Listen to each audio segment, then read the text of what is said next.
History is the Utah State motto. Perhaps the place that best embodies that sentiment is near Lakepoint. After all, you've got the mine, the interstate, the railroad.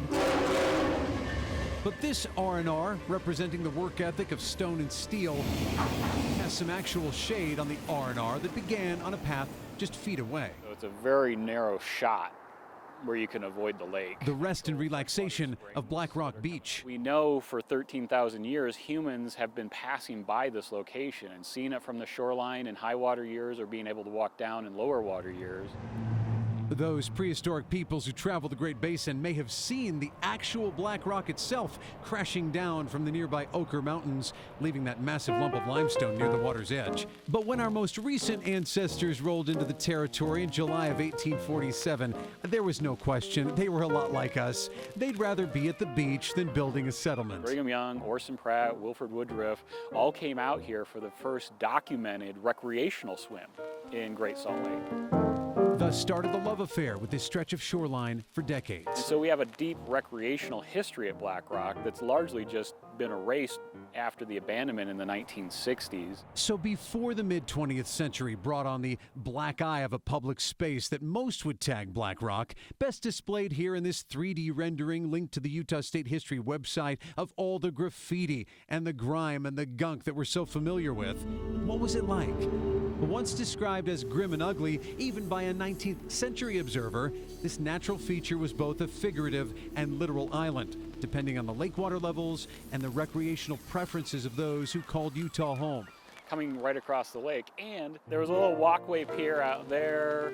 Countless locals and visiting dignitaries alike flocked here, first taking the 4-hour-long wagon ride from Salt Lake, then by rail, before the automobile era brought car lovers cruising to the west in just under 30 minutes. Heber C. Kimball even built a home that stood here until I-80 steamrolled certain remnants of the past.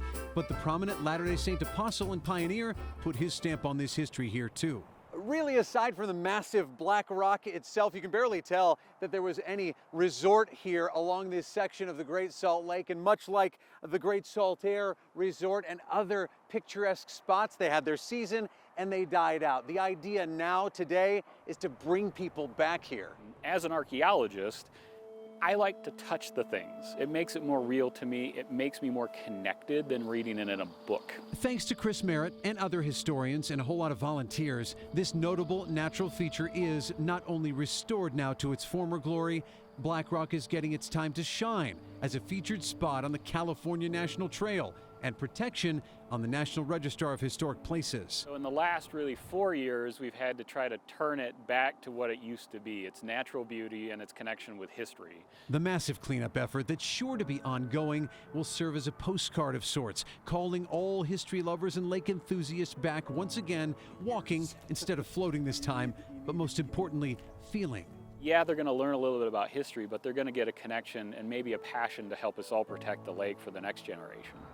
For 100 years, 4 generations of people could come out to Black Rock Beach and go swim and recreate, go boating, yachting, and it was really a great place for all Utahns to come enjoy. Chris hopes the new and improved Black Rock can help Utahns relate to those who spent so much time here resting and relaxing as we all work toward a renewed Great Salt Lake.